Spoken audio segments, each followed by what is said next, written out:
لله رب العالمين والصلاة والسلام على سيد الأنبياء والمرسلين وعلى آله وأصحابه أجمعين أما بعد فأعوذ بالله من الشيطان الرجيم بسم الله الرحمن الرحيم لا تقتلوا أولادكم خشية إملاق نحن نرزقهم وإياكم وقال النبي صلى الله عليه وسلم تزوجوا الولود الولود فإني مكاثر بكم الأمم يوم القيامة أو كما قال عليه الصلاة والسلام.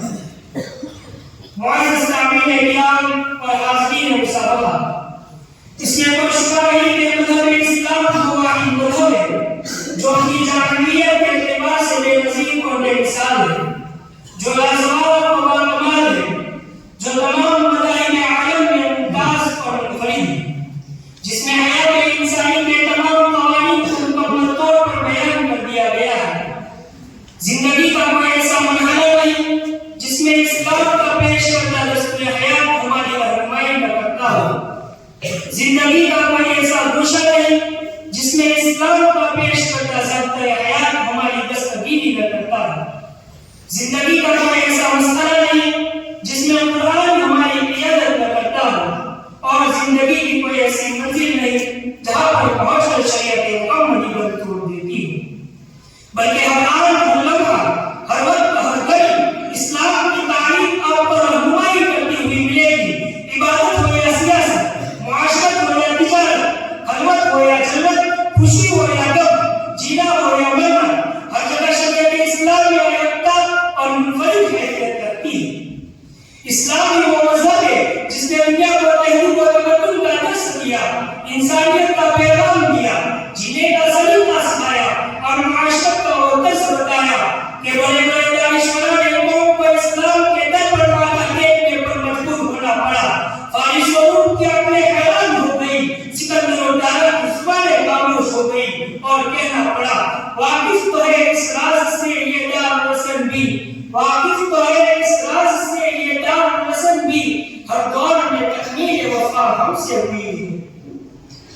لیکن میرے عزیز ساتھیو، اسلام کا کٹر دشمن یورپ قرآن کو مٹانا جس کا مشن رہا ہے، جس نے ہر دور میں اسلام کی مخالفت کی ہے، اس کی طرف سے یہ آواز اٹھائی جا رہی ہے کہ قرآن تعلیمات پر غور کرنے کی ضرورت ہے. اسلام کے آئینی قوانین میں تغیر کی ضرورت ہے. زمانہ بڑی رفتار سے عروج کے منازل طے کر رہا ہے، حالات بدل چکے ہیں، آبادی سے زمین تنگ ہو چکی ہے، کثرت اولاد ترقی کے لیے رکاوٹ ہے. اگر قرآن نے تعدد ازواج کو جائز قرار دیا ہے تو اس کو بدلا جائے.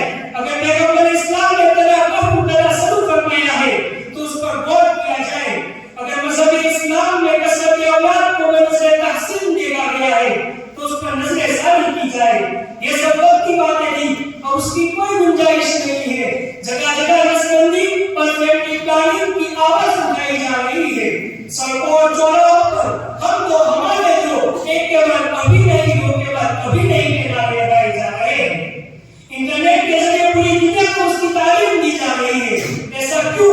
تاکہ اسلام کو بدنام کیا جائے، قرآن کو ناکام کیا جائے، تعلیمات نبوی کو فرسودہ ثابت کیا جائے اور نئی نسل کا ذہن خراب کیا جائے.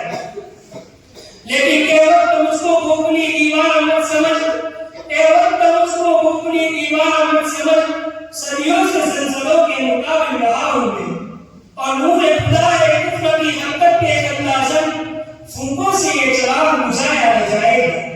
معزز سامعین کرام، قرآن آخری کتاب ہے، اب اس کے بعد کوئی کتاب نہیں آئے گی. قرآن کا قانون تا قیامت تک چلتا رہے گا. چاہے دنیا میں کتنا ہی انقلاب ہو جائے، حالات میں کتنا ہی تغیر و تبدل ہو، دنیا کروڑے بدلے، اسلام کا قانون نہیں بدلے گا. اسلامی تعلیمات کبھی فرسودہ نہیں ہو سکتی. یہ مجید صدر صاحب کے روز دیکھ کر حساب لگاتے ہیں کہ 10 سال میں ملک کی آبادی 1.5 کروڑ بڑھ گئی، 100 سال میں 4 گنی ہو جائے گی. اتنے آدمی کہاں سنبھالیں گے؟ مگر یہ اسلام کے آئینی قوانین پر اعتراض کرنے والوں، کیا تم نے نہیں دیکھا کہ جس خدا نے انسانوں کی بستی کو اس سرزمین پر 1000 برس میں بسا رکھا ہے وہ خود اس مسئلے کو حل کرتا رہا ہے اور کرتا رہے گا. قرآن قرآن کریم میں اللہ تبارک و تعالیٰ نے ارشاد فرمایا وَمَا مِن دَابَّةٍ فِي الْأَرْضِ إِلَّا عَلَى اللَّهِ رِزْقُهَا کہ زمین پر چلنے پھرنے والی تمام مخلوق کا رزق اللہ کے علم میں ہے. ایک اور جگہ پر ارشاد فرمایا إِنَّ اللَّهَ هُوَ الرَّزَّاقُ ذُو الْقُوَّةِ الْمَتِينُ کہ اللہ تبارک و تعالیٰ ہی رزق دینے والا صاحب قوت ہے. ایک اور جگہ پر ارشاد فرمایا إِنَّ اللَّهَ يَرْزُقُ مَن يَشَاءُ بِغَيْرِ حِسَابٍ کہ اللہ تعالیٰ جسے چاہتا ہے بے حساب رزق دیتا ہے. چنانچہ یہ جو مسائل آج ہم دیکھ رہے ہیں یہ پہلے نہیں تھے. جو آبادی بڑھی تو اس کے ساتھ معیشت کے اسباب و ذرائع بھی پھیلتے رہے.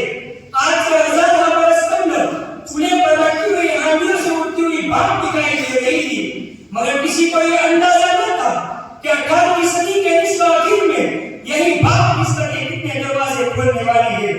آج سے چند سال قبل کسی کے خواب و خیال میں یہ بات نہ تھی کہ زمین کے پیٹ سے پیٹرول کے چشمے ابھرنے والے ہیں اور اس کے ساتھ موٹروں اور ہوائی جہازوں کی سڑک ابھر کر معیشت کی ایک دنیا برپا کر دینے والی ہے.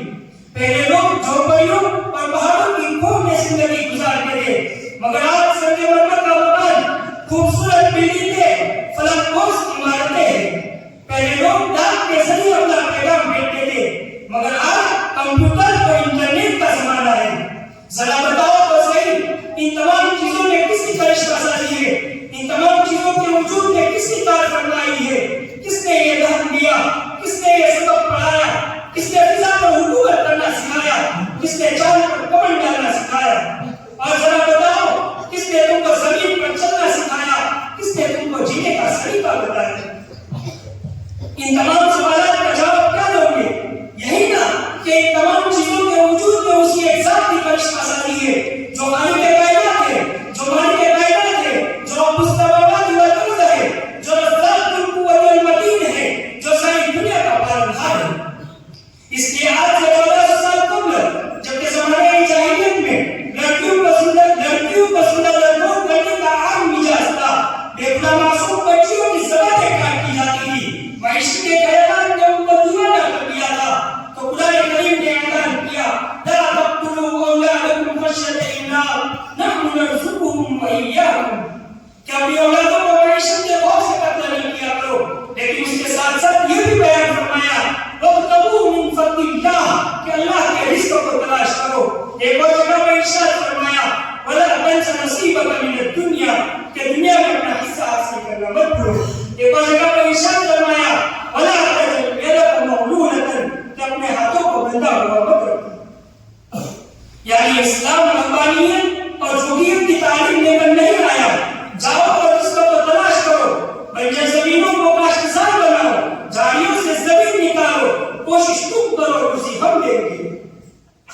حضرات گرامی، توالد و تناسل شریعت میں اس کی کوئی گنجائش نہیں کہ توالد و تناسل کے سلسلے کو بالکل ختم کر دیا جائے، ولادت کے خوف سے وضع حمل کیا جائے، پر کنٹرول اور فیملی پلاننگ شریعت اسلامیہ کے خلاف ہے.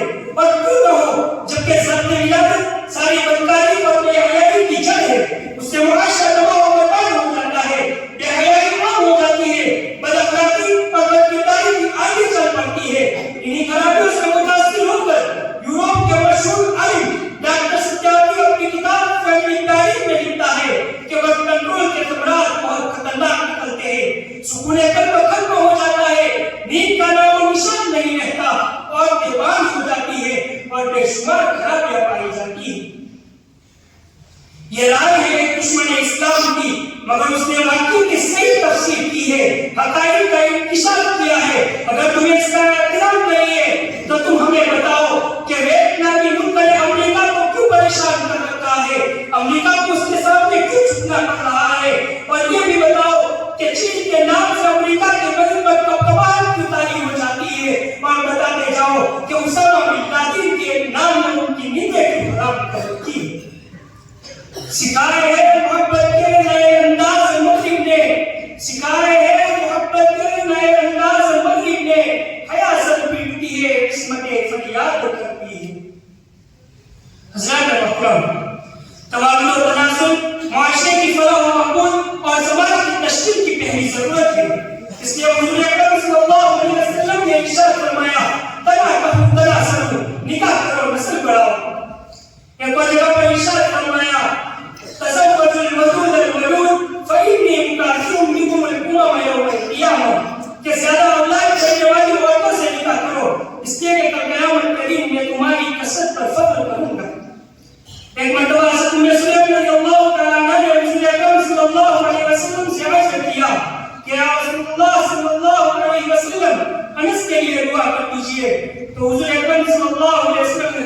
فرمائی اللہم اکثر مالہ و ولدہ کہ اللہ ان کے مال اور ان کے اولاد میں زیادہ عطا فرما. ایسی ایک دو نہیں بلکہ درجنوں ایسی احادیث ہے جس میں حضور اکرم صلی اللہ علیہ وسلم نے اپنی امت کو تولد و تناسل کی ہدایت فرمائی ہے. چنانچہ علامہ قرطبی رحمۃ اللہ علیہ فرماتے ہیں کہ ایسی بہت سی احادیث ہے جو طلب اولاد پر ابھارتی ہے، اس کی رغبت سے دلاتی ہے، اس لیے کہ انسان ان سے اپنی زندگی اور مرنے کے بعد نفع کی امید رکھتا ہے. لیکن آج مجھے افسوس ہے ان مسلمانوں پر جن کے عقائد بدلتے جا رہے ہیں، جن کے قول و فعل میں یورپ کی تقلید عام مزاج بنتی جا رہی ہے. غیر مسلموں کی طرح مسلمانوں کے اندر بھی یہ احساس جاگزی ہوتا جا رہا ہے کہ فیملی پلاننگ ایک بہترین عمل ہے، ورنہ ہماری زمین تقسیم ہو جائے گی، ہماری دولت بڑھ جائے گی، ہم بھوکے مر جائیں گے. کتنے دور کی بات ہے. حالانکہ ہمارا عقیدہ یہ ہونا چاہیے کہ رزق دینے والی ایک خدا کی ذات ہے، روزی دینے والی ایک خدا کی ذات ہے، عزت دینے والی ایک خدا کی ذات ہے، پرورش و پرداش کرنے والی ایک خدا کی ذات ہے، جو پہاڑوں کی بلندیوں پر رہتی ہوئی چڑیوں کو پالتا ہے، جو سمندروں کے اندر تیرنے والی مچھلیوں اور جانوروں کی پرورش کرتا ہے، جو زمین کی تہ میں رہنے والے جانوروں کو پالتا ہے، جو آسمان میں اڑنے والے پرندوں کو آسودہ کرتا ہے، جو کسی کا محتاج نہیں، ساری دنیا اس کی محتاج ہے. تقلید پہ یورپ کی رضامند ہوا تو، تقلید پہ یورپ کی رضامند ہوا تو، مجھ کو گلا تجھ سے یورپ سے نہیں.